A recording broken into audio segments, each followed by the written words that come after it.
the bartender at Motor Supply Company here in the Vista. My name is Wesley Fulmer. I'm executive chef here at Motor Supply Company Bistro. So my name's Chuck Miller. I'm the general manager at Motor Supply Bistro. I was brought on in 2006, and it's been a really good experience here. We got a really good team. Eddie, our owner, is fantastic. He started from the ground floor, and so really knows every aspect of the restaurant, and he's a great resource for us as we're trusted to run his restaurant right alongside him, and it's been a great responsibility that I'm really appreciative to have.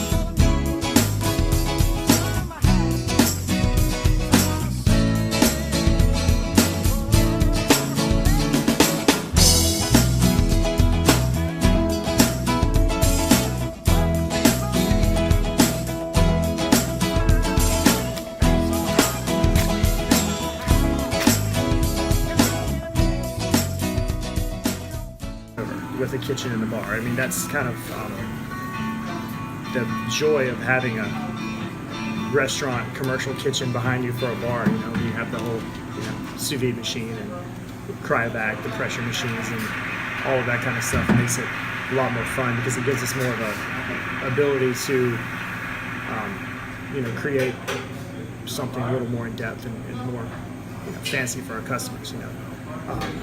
We always said if you have a menu like we have, it is changing food-wise, changing twice daily. We do a lunch and a dinner. You have to have a cocktail program that's kind of commensurate with that, as far as the level of quality that you're putting things out. There's a ton of crossover. I mean, I make ginger beer from scratch, so the ginger pulp goes into like kimchi that they make and different things like that. When they cut the edges off of different fruits and everything, they leave the outside peels for me, and it makes syrups and oleosaccharides and stuff out of it. So we are always kind of like, hey, taste this, hey, taste that. Kind of going back and forth with each other, trying to get the right sort of ideas. Urban sort of hobby. There are subtle differences in that and what's commercially produced, but it's really interesting for an enthusiast to be able to come through and be able to taste something that we get to kind of put our stamp on as well, and we can proudly serve. So people really dig it. How long does it take you guys to sell out of these bottles? We go through, depending on the barrel, they have different yields. This last barrel, we got 198 bottles. The one before that, I think, was 130-ish or something. So it definitely changes with each individual barrel, which is another kind of fun aspect of the whole program. It takes us about 3 months. 3 months. 3 to 4 months Three to get months rid of the barrel. We go through 2 or 3 bottles a night just making old fashions, like I said. It's top billing on our cocktail menu most of the time, and we definitely keep it in heavy rotation. But people love it. And then we sell a few bottles out to friends and that sort of thing. We make a few available at the liquor store that we have to go through. But for the most part, we're selling it by the drink, which is really cool.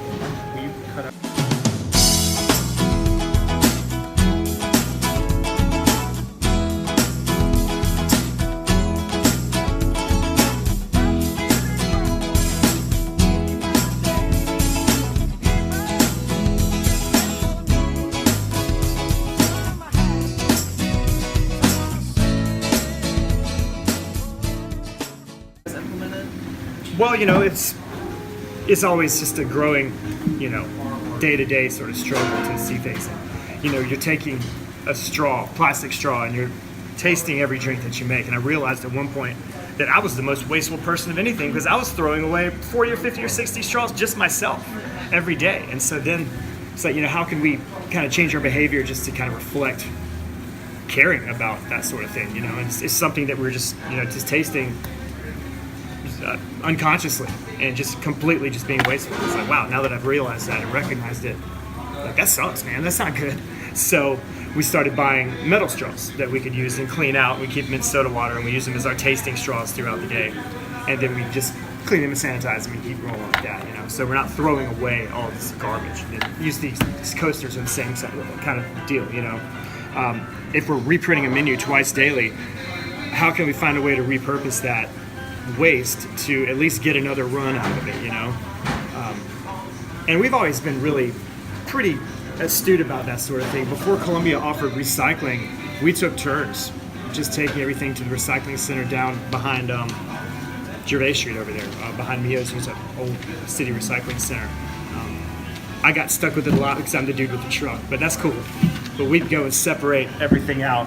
Just, you know, all the servers would do it at the end of the day. We would just take boxes down and trade off. And now they're coming and picking that stuff up. So we're moving forward. But, you know, you just have to recognize a good way to, you know, reuse and recycle things that we have. And produce is the same kind of way, you know. And it's also cost effective. And so it's a win-win. Everything is, you know, all full circle. I'm happy about that. But the paper straws were definitely a good move for us. Some people don't like them, but you know, the manatees do.